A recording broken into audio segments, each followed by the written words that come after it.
તો મંદિરની અંદર અત્યારે જળાભિષેક કરવામાં આવી રહ્યું છે અને એ તસવીરો પણ અત્યારે સામે આવી રહી છે। મંત્રોચ્ચાર સાથે શાસ્ત્રોક્ત વિધિ અનુસાર ભગવાન જગન્નાથજીનું અત્યારે જળાભિષેક કરવામાં આવી રહ્યું છે।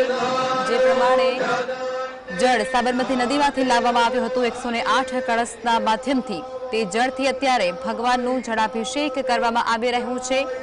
संतो महंतो ત્યાં ઉપસ્થિત છે અને તેમના હસ્તે આ જળાભિષેક છે તે ભગવાન પર કરવામાં આવી રહ્યું છે।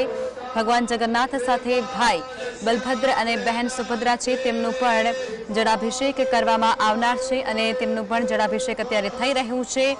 તો ત્રણેય ભાઈ બહેન છે તેમનો જળાભિષેક કરવામાં આવી રહ્યું છે અને એ તસવીરો પણ અત્યારે સ્ક્રીન પર આપ જોઈ રહ્યા છો।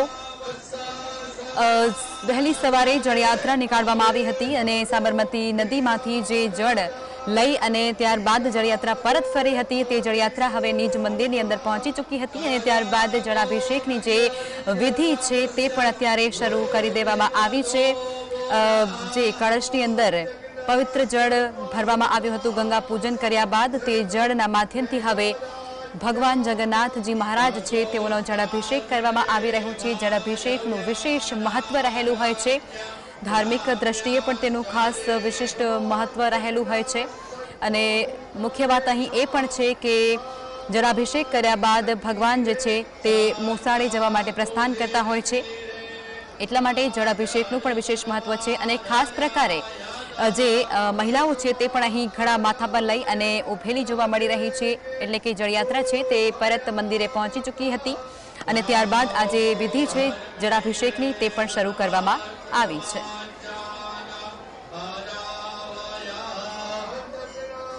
તો 108 જેટલા કુલ કળશો છે અને તે કુલ 108 કળશની અંદર જે સાબરમતી નદી છે તેનું પવિત્ર જળ છે તે ભરવામાં આવ્યું હતું।